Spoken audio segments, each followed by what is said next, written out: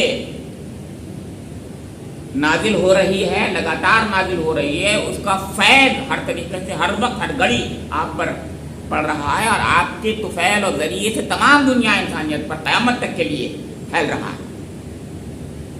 تو فرمایا ان فضلہ کان علیک، اور حضور کے ساتھ خاص طور سے اتنی بڑی بات فرما دی کہ ان فضلہ کان علیک کبیرہ، کہ آپ پر نبی اکرم ہمارا خاص فضل، اس کا فضل ہو، اللہ تعالیٰ کا بہت ہی خاص فضل ہے اور بہت بڑا فضل ہے، کان علیک کبیرہ، اتنا بڑا فضل جس کا ہم تصور نہیں کر سکتے۔ یہ بات سمجھ آتی ہے؟ میں نے بتایا نا، ایک چھوٹی سی بات سمجھ لیجیے کہ ہم میں سے جس کو اس دنیا کے اندر بھی کچھ چیزیں، کچھ پوٹینشیلٹیز ملتی ہیں، کیپیبلٹیز ملتی ہیں، کوئی شاعر ہوتا ہے، کوئی ادیب ہوتا ہے، تو مختلف قسم کے لوگ ہوتے ہیں، تو یہ شاعر، اصلی شاعر جو ہوتا ہے، یہ شاعر ہی ہوتا ہے، وہ تو بندی والا نہیں، شاعر جو شاعر ہوتا ہے وہ بھی ہر وقت شعر نہیں کہہ سکتا، نہ وہ ایسا کہہ سکتا ہے کہ اس میں بنا کے دے دو تو وہ ایسے بنا دے گا، یہ بھی ایک الہامی چیز ہوتی ہے۔ تو یہ تمام چیزیں ایسی ہوتی ہیں کہ حالانکہ یہ کہاں اللہ کی وحی کی بات ہی الگ ہے، بالکل وہ ایک الگ چیز ہوتی ہے، بالکل الگ چیز، لیکن اللہ تعالیٰ نے اس کا عکس دکھایا ہے کہ دنیا میں شاعری کرنے والے اصلی شاعر جو ہوتے ہیں، الہامی شاعر ان کو کہہ دیتے ہیں، جیسے علامہ اقبال ہیں، تو وہ بھی جب چاہیں جیسا چاہیں نہیں کر سکتے، کلام نہیں پیش کر سکتے، تو یہ تو کلام جوہری ہے، اس کی جو باتیں الگ ہے۔ تے نبی اکرم آپ پر تو اللہ کا بہت ہی بڑا فضل ہے، یہ اللہ تعالیٰ حضور سے مخاطب ہے نہیں، بلکہ مجھ سے آپ سے مخاطب ہے کہ حضور نبی اکرم کے ساتھ اللہ کا بہت بڑا خاص فضل تھا، اور ان دشمنان اسلام کے سامنے کہا ہے کہ تم جس کو صادق امین ادروائز کہتے ہو اور آج اس کے دشمن بنے ہوئے ہو، اس کے لیے تم نے یہ فیصلے کرنے والے ہو، تم کریں گے فیصلے کہ تم ایک رات میں سب لوگ مل کر ٹوٹ پڑو اس پر اور ختم کر دو، اس صادق و امین کے جان کے در پہ ہو، وہ تو انسانوں کے لیے رحمت بن کے آیا ہے، اور اس پر جو کلام نازل ہوا ہے وہ انسانوں کے لیے رحمت ہے، یعنی وہ خود رحمت بن کر آیا ہے انسانوں کے لیے، تمام کائنات کے لیے رحمت للعالمین بن کے آیا ہے، اور اس پر جو کلام نازل ہو رہا ہے وہ بھی رحمت ہی رحمت ہے، اور یہ اللہ تعالیٰ کا خاص فضل اپنے نبی اکرم پر ہے کہ اس نے حضور نبی اکرم کو رحمت للعالمین بنایا، اور حضور پر قرآن پاک جیسا یعنی ایسا کلام نازل کیا جو اللہ کی رحمت ہی رحمت ہے۔ اللہ رب کریم سے میری دعا ہے